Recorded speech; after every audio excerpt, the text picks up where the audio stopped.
امام راضی کہتے ہیں کہ سیدہ فاطمہ الزہرا رضی اللہ تعالی عنہ کے دونوں شہزادے حسنین کریمین بیمار ہو گئے تو سیدہ نے منت مانگی کہ بچوں کو شفا ہوگی تو 3 روزے رکھوں گی۔ شفا ہو گئی، روزے بھی رکھ لیے۔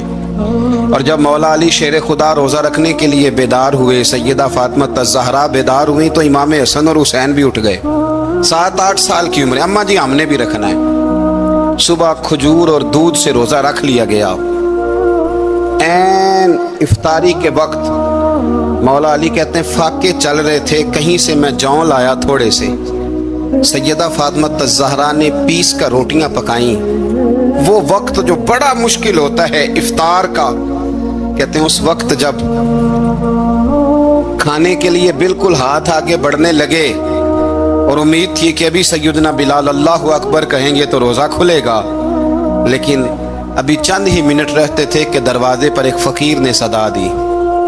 کہنے لگا سارے مدینے کے دروازے کھٹکھٹا آیا ہوں، قحط ہے، فاقہ ہے، اے رسول اللہ کے خاندان والوں، میں یتیم ہوں، کسی نے بتایا ہے کہ اور کوئی دروازہ کھلے نہ کھلے سیدہ کا دروازہ تیرے لیے ضرور کھلے گا، کیا یتیم کو روٹی ملے گی؟ تو حضرت مولا علی نے بچوں کی طرف دیکھا ہی تھا کہ امام حسن ساری روٹیاں جا کے دروازے پہ دے آئے۔ کھجور اور پانی سے افطار ہو گیا۔ صبح پھر کھجور اور دودھ سے روزہ رکھا۔ امام راضی کہتے ہیں این وہ وقت جب افطار کا ٹائم آیا تو پھر دروازے پہ کسی نے صدا دی، کہا رسول اللہ کے خاندان والوں میں مسکین ہوں، رات سے روٹی کھائی ہے، نہ صبح کھا سکا نہ دوپہر، کسی نے بتایا ہے کہ اس دروازے سے خالی کوئی نہیں جاتا۔ امام حسن نے پھر سارا لنگر اٹھایا اور پھر جا کے دے دیا۔ تیسرا دن پھر ہوا۔ مجھے لگتا ہے کہ جب افطار کا ٹائم آیا ہوگا نا تو یہ خود ہی سارے دروازے پہ دیکھتے ہوں گے، یہ کوئی آیا نہیں لینے والا ابھی تک۔ لگتا ہے کہ نظریں دروازے پہ تھیں۔ این افطار کے وقت 3 روٹیاں جب جاؤں کی پک کے آئی تو ایک بھکاری نے صدا دی، کہنے لگا میں قیدی ہوں، آج ہی قید سے رہائی ملی ہے، پہلے دن کسی کے دروازے پہ صدا ملی ہے، دی ہے روٹی ملے گی۔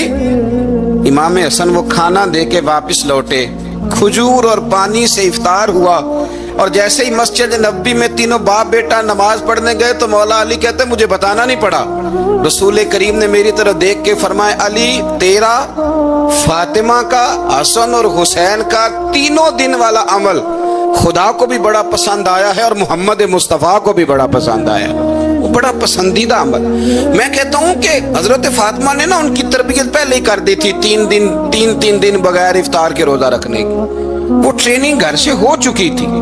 اب میدان کربلا میں 3 دن بھوکا پیاسا رہنا ان کے لیے مشکل نہیں تھا، وہ تو ان بچوں کے لیے مشکل ہوتا ہے جو کھانا دیر سے پکنے سے برتن توڑنے شروع کر دیتے ہیں۔ وہ بچے بلیک میل ہوتے ہیں جن کو ایک وقت ان کے پسند کا کھانا نہ ملے تو وہ گھر میں جو ہے وہ ادھم شروع کر دیتے ہیں، جن کی ماں نے عادت ڈالی ہو کہ بیٹا 3 دن بھوکے پیاسا رہنا ہوا تو رہ لینا، لیکن کسی بھی باطل کے ساتھ کمپرومائز نہ کرنا، ان کے لیے اتنا مشکل نہیں تھا۔ ان کی تربیت ہوئی، ان کی ٹریننگ ہوئی، پھر اللہ نے ان کی سیرت میں رنگ بھرے، ان کے کردار میں حسن آیا، وقار آیا۔ حضرت امیر معاویہ رضی اللہ تعالیٰ عنہ نے ایک شخص کو بھیجا مدینہ منورہ شام سے، تو اس نے کہا میں نے امام حسین سے ملنا ہے، تعارف کیا ہے؟ جناب امیر معاویہ فرمانے لگے مسجد نبوی میں جانا جس کے گرد لوگ سب سے زیادہ ادب سے بیٹھے ہوں اور جس کی باتیں سب سے زیادہ میٹھی ہوں اور جس کی نظریں سب سے زیادہ جھکی ہوں اور جس کے چہرے پر تمہیں سب سے زیادہ وقار نظر آئے وہی علی کے بیٹے حسین ہوں گے۔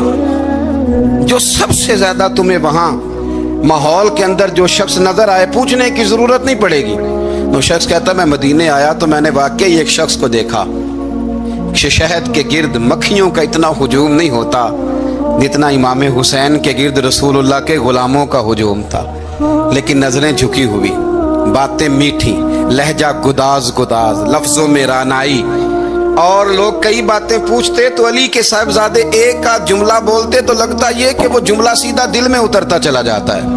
امام علی مقام کے کردار میں نا کچھ باتیں بڑی زیادہ تھیں، بہت زیادہ تھیں، بڑا حسن تھا۔ ایک بات تو یہ تھی امام حسین رضی اللہ تعالیٰ عنہ کا علم و فضل بڑا کمال کا تھا۔